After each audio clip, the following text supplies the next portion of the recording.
Oh my gosh, yeah. Hello, love. Hey, love. I'm sitting here with Shiva. My name is Astrid, and we are in Reykjavik, near Reykjavik in Iceland. And we want to share, we want to transmit actually a big thing about Dearmouring, resensitizing your nervous system, what is just such a profound deep work.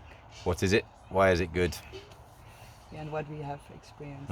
You can talk forever, we kind of see if we can keep it short.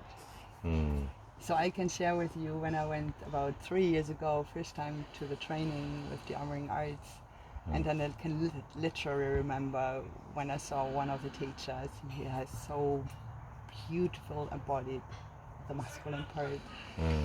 And he just remembered me on this power and also this, I was just literally afraid of this poor, raw, masculine standing there. And I just got triggered the fuck out of me. And I literally couldn't be close to his energy. So I was at the end of the room. And then receiving in the training a deep healing part when he moved into the energy of the father. And I received as a little child that missing loving energy of the father energy. I literally just cried and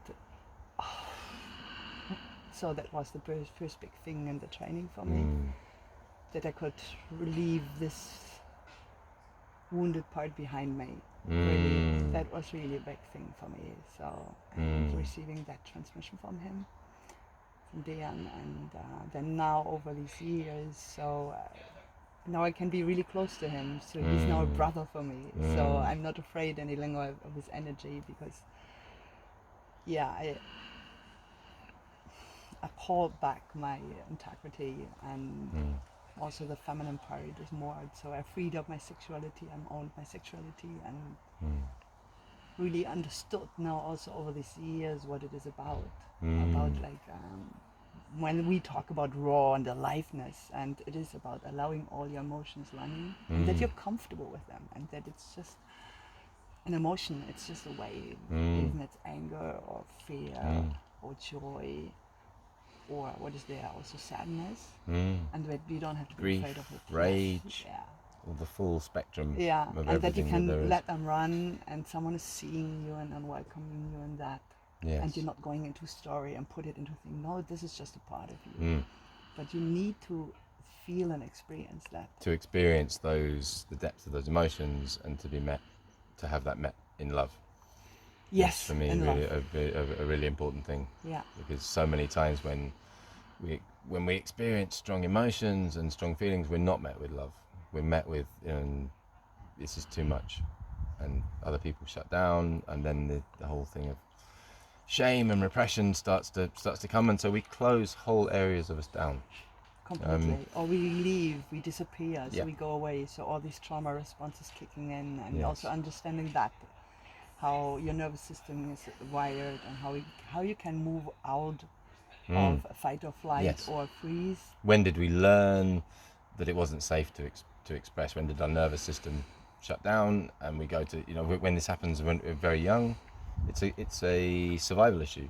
Completely. If your caregiver responds in that way, you learn that you cannot express that, because otherwise you're not going to be cared for. Yeah. And so if often many of us, for me, I learned this at a very young age. There were parts of me that I learned were not safe to express.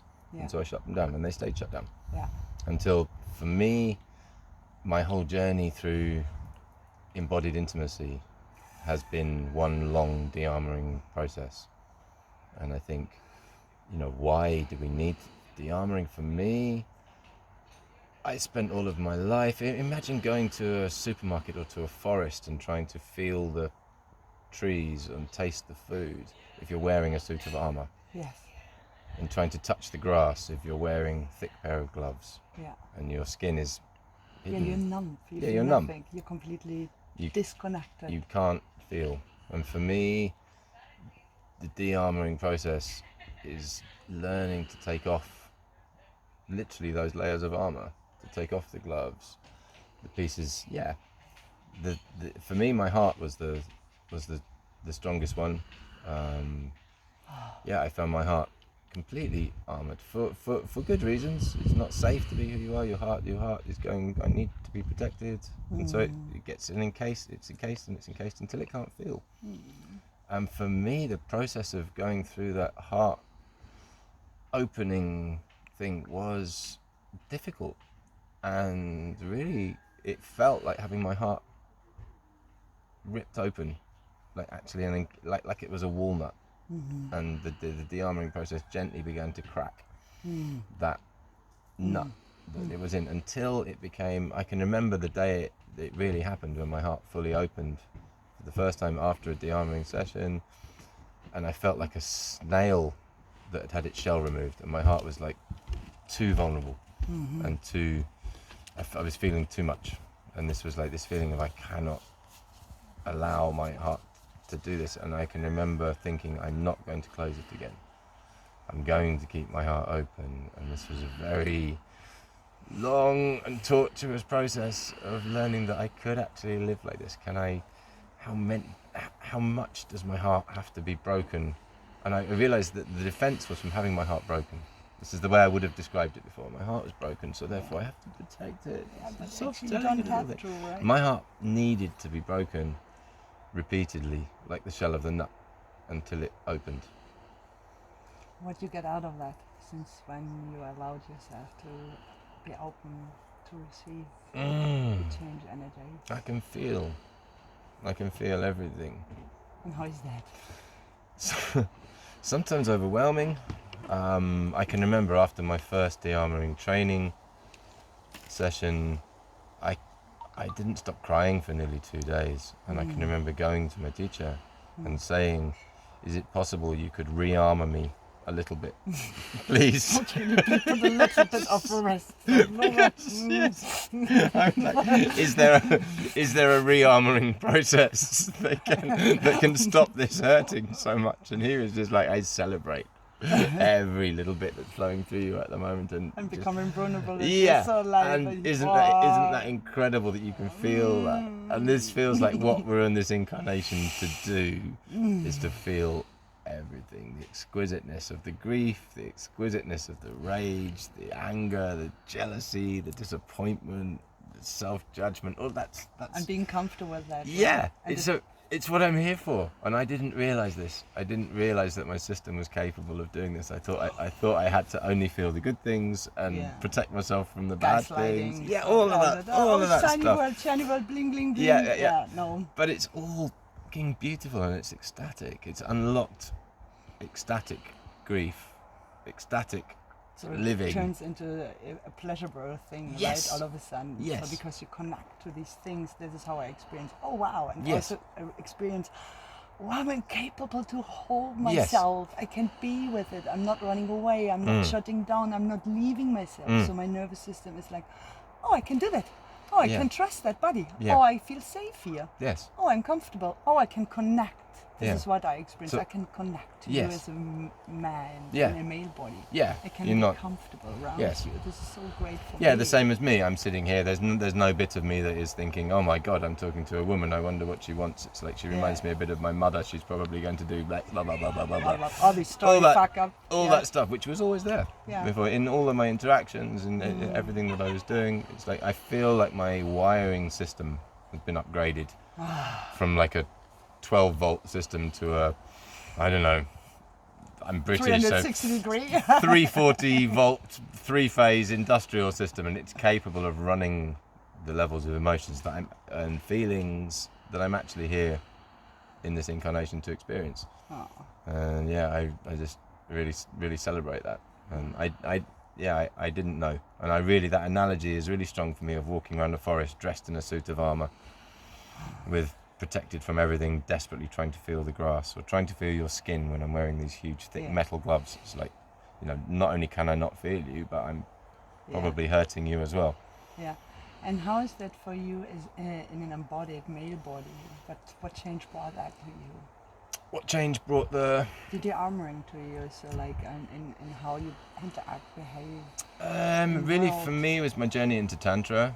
It was kind of like trying to be fully present and fully embodied, and to feel soft, gentle things. If I was trying to, you know, if I'm trying to sort of really feel the current of what it feels like in my fingers as I'm touching you, or what's happening in the interplay of energy between our eyes as our souls connect, this kind of thing, I couldn't access that.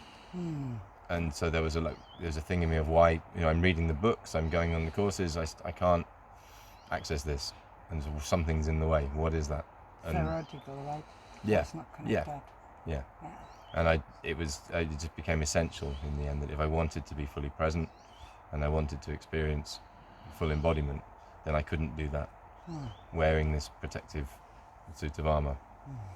And Dearmouring is, exactly what it says on the tin. It's taking that armor off and allowing ourselves to be vulnerable. Yeah, and there's so much power in it. Yeah. I love that when men become really vulnerable. I really love that. I admire that so much. And we're taught in male bodies that's not. We can't do that. We have to become stronger, more armored. Yeah, fuck that. And that this is and that for me, I was taught or conditioned to believe that was what the feminine wanted. It wanted this alpha male, strong. I'll make everything and I destroy everything. Yeah, that one. Yeah. I'll be nothing but I'll be here. Yes. Yeah. And I run over you. And no. Yeah. And it turns out when I take my armor off, this is what the divine feminine wants. It wants authenticity and vulnerability, and this is when she opens to me externally and internally. My own feminine can become integrated, and I can, integrate with other and I people. can meet you. Yeah, we can meet each other. Yes, we can really meet. Yeah. Thank you so much for that. Really appreciate you sharing. Yes. Thank you, love. Thank you, love.